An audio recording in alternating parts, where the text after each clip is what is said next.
Terima kasih pimpinan, para anggota Komisi 3 yang sangat saya hormati, Pak Sekma, Ibu Dirjen Peradilan Militer dan TUN, Kepala Bawas dan pejabat-pejabat utama yang hadir, Kepala Karo juga hadir, dari Mahkamah Agung yang kami hormati.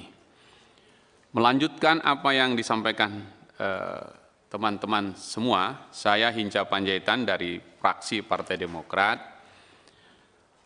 memberikan beberapa catatan. Yang pertama, kalau kita bicara tentang sistem bernegara, maka Mahkamah Agung adalah pilar judikatif kita yang menjadi pilar paling kokoh mewakili negara mendeliver rasa keadilan kepada para pencari keadilan. Dialah benteng terakhir. Dan karena itu menjadi sangat mulia tugas para hakim untuk memberikan rasa keadilan bagi siapapun pencari keadilan itu. Dan tentu kalau kita bicara anggarannya, tadi sudah disampaikan oleh teman-teman, pastilah bersentuhan kepada bagaimana cara lembaga ini mendeliver rasa keadilan itu. Kalau kita melihat dari hasil kunjungan kerja kami, tadi teman-teman sudah disampaikan, saya ingin juga menyampaikan di daerah pemilihan kami misalnya, di Sumatera Utara 3 nih Pak Sekma. Dari 10 kabupaten kota, masih ada 1 kabupaten yang belum ada badan peradilannya, yaitu Kabupaten Pak-Pak Barat. Pak-Pak Barat ini pecahan atau lepas atau dari induknya Kabupaten Dairi. Di Kabupaten Dairi ada Pengadilan Negeri Sidikalang. Jadi teman-teman atau masyarakat di Pak-Pak Barat mencari keadilan perginya ke kabupaten tetangganya atau induknya. Karena itu saya kira sebelum kita bicara juga soal sumber daya manusianya, infrastruktur tadi disebutkan gedung-gedung saja masih sewa, masih ada juga di tingkat pengadilan, di tingkat kabupaten yang belum ada pengadilan. Saya kira masih ada beberapa lagi itu, tapi saya ingin menyuarakan salah satunya ini, dan harusnya sudah bisa kita persiapkan itu untuk mungkin yang pada tahun anggaran yang akan datang, yaitu Pak-Pak Barat. Sering sekali ini masyarakat terkecoh, dikira Pak-Pak Barat itu di Papua, begitu. Dan kadang-kadang surat-surat juga ke sana salah sasaran gitu. Nah, kalau yang di Papua itu F dah pakai Pak-Pak gitu. Makanya Pak-Pak. Pak-Pak. Jadi di apa namanya Papua begitu. Tapi kalau yang di Sumatera Utara di kampung kami ini sama Romo ini adalah Pak-Pak pakai P biasa. Pak-Pak Barat gitu ya. Baratnya pun bukan tulisan barat Pak, B dan H di situ, barat gitu. Ini bahasa Pak-Pak di sana. Nah, saya ingin itu juga masuk dalam satu perencanaan kita, sekaligus karena kita ingin mendeliver rasa keadilan sampai ke seluruh wilayah negeri ini. Tentu kita punya soal di batas anggaran, tapi saya kira ini kita ingatkan untuk Bapak-bapak sekalian. Nah, yang kedua, tentang saya harus juga memberi evaluasi dan sekaligus memberikan apresiasi ini, kalau yang ini, yaitu halaman 11. Kinerja penyelesaian perkara tahun 2022. Bukankah tugas utama Mahkamah Agung itu menyelesaikan perkara itu gitu. Dan kalau kita lihat ini angkanya, selesai total semua itu sudah sampai selesai diputus 80% ya. Meski masih ada tinggakan tapi kecil ya. Makin lama makin kurang, makin lama makin kurang. Dan kalau kita lihat misalnya tahun 2022 di peradilan umum perkara tersisa masih ada 36.000, tiba-tiba masuk 1,9 juta, hampir 2 juta. Bebannya berarti 2 juta sekian gitu. Putusnya 1,9, sisanya 41.000. Kalau dilihat angkanya sih itu oke nih.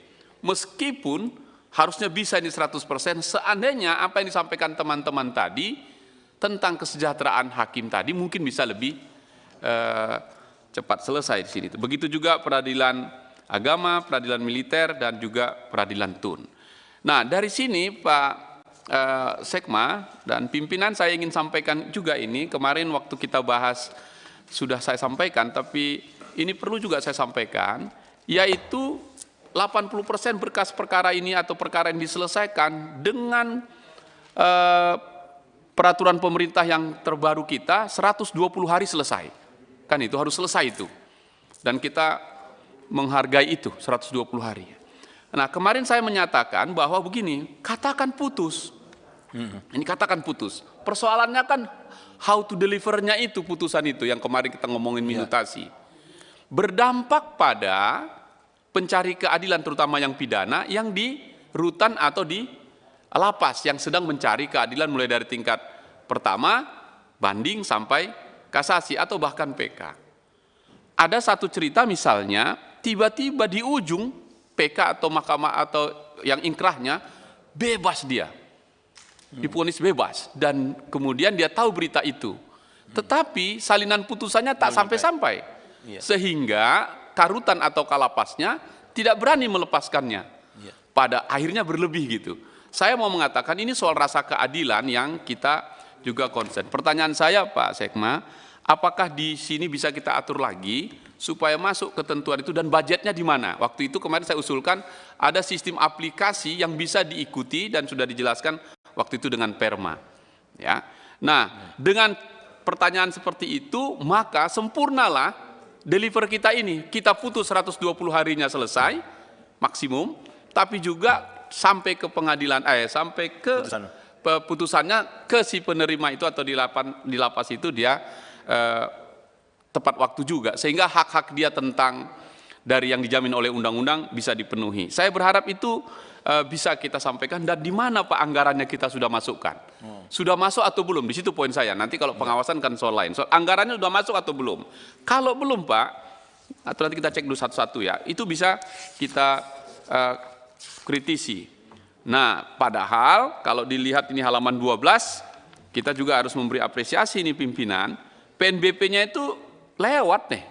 Tercapai ini sampai bulan Agustus saja sudah 133%. Jadi saya kira manajemen yang dipimpin oleh Sekma ini cukup efektif itu untuk juga kewajiban di penerimaan PNBP-nya. Sekarang kita tentang pengeluarannya tadi, biayanya itu. Nah, oleh karena itu usulan tambahan anggaran tahun 2023 2,4 triliun tadi sangat masuk akal penjelasan saya tadi itu. Dan karena itulah fraksi Partai Demokrat tentu mendukung penuh ini. Dengan catatan-catatan yang saya sampaikan tadi. Misalnya Pak, tentang reguler, ini mungkin karo perencanaan kita ini ya, kekurangan standar biaya khusus SBK di Ditjen Badilum, sekian gitu ya. Ataukah memang standarnya yang terlalu rendah Pak, yang harus kita komunikasikan dengan Menteri Keuangan, supaya SBK dan SBU-nya kita naikkan ini. Kan kita ikutin dari standar yang dari Menteri Keuangan, akhirnya kita nggak punya ruang gerak yang cukup. Nah, misalnya angka tadi yang disebutkan uang transportasi 58.000 mungkin sudah itu batasnya. Ya, nah berarti kan ada yang harus kita komunikasikan kepada Menteri Keuangan. Saya concern tadi sudah disampaikan teman-teman, nomor 17, ini kaitannya dengan persetujuan kami untuk transportasi dan sewa rumah dinas bagi hakim ini. Kalau kita hitung-hitung tadi Pak sudah sampaikan dari rekan-rekan dari PDIP, saya kira ini masih kecil ya, kecil sekali nih Pak. Kalau saya lihat ini, saya ambil contoh saja. Kemarin saya ketemu Pak hakim-hakim di Pengadilan Negeri Kabanjahe di Tanah Karo. Betul masih naik angkot, masih naik sepeda motor itu, dan rumahnya nyewa, itu betul. Dan kadang-kadang hakim ini menjadi sangat minder juga dia. Nah, padahal hakimlah pendeliver rasa keadilan yang kita anggap paling ujung dari kewajiban negara memberi rasa keadilan itu kepada pencari keadilan. Nomor 23 Pak, nomor 23 adalah pembangunan gedung kantor dampak adanya moratorium yang 140 miliar ini. Menurut saya memang ya kita mirislah lihat tadi contoh-contoh gambar gedung-gedung yang sewa tadi itu ya. Fraksi Partai Demokrat memandang bahwa Mahkamah Agung haruslah menjadi simbol negara di pilar ketiga untuk memastikan judikatif merdeka, dan penuh wibawa menjalankan tugas-tugasnya, baik SDM-nya maupun infrastrukturnya.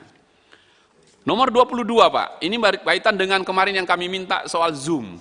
Meskipun sudah disebutkan perma bahwa mana yang boleh Zoom, mana yang tidak boleh. Faktanya di lapangan, teman-teman ini atau majelis hakim ini masih menggunakan itu. Kita ngomong lagi rasa keadilan ini, dan sekarang anggarannya ada 573 miliar. Hampir lewat setengah triliun. Saya kira ini cukup bagus untuk mengcover ini. Tetapi saya tetap berpendapat bahwa persidangan yang terbaik adalah persidangan tanpa Zoom, persidangan yang tatap muka, persidangan yang bisa melihat wajah para pencari keadilan sehingga majelis hakim yakin dan percaya akan apa yang diputuskannya.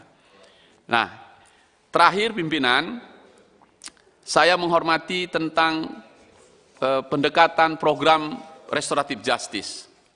Tadi malam saya berkomunikasi dengan ibu-ibu di Stabat, Pak. Di Stabat ini di Langkat. Perkaranya diputus di PN Tanjung Pura. Memang ini asusila untuk anak-anak. Dan akhirnya terbukti tapi percobaan. Oke, dan dilakukan pendekatannya restoratif justice dalam ruang persidangan. Kita memberi apresiasi ini. Tetapi ketika dia dibacakan putusan itu, karena anak-anak ini ditahan di rutan dewasa, nah karena diktumnya tidak ada menyatakan langsung dikeluarkan, terbukti dia bersalah, tapi tidak perlu dijalani, begitu ya. Nah ini ambigu ini. Nah oleh karena itu, hal-hal yang seperti ini menjadi catatan kita, harusnya bisa dikeluarkan dulu, sekalipun proses tadi jalan, apalagi ini restoratif justice. Sehingga komunikasi dengan jaksa dan si rutannya menjadi baca surat itu, baca putusan itu. Nah, apa yang mau saya katakan di sini, anggaran yang kita bicarakan ini juga harusnya menunjang kepada kualitas putusan itu untuk memberi rasa keadilan kepada pencari keadilan itu.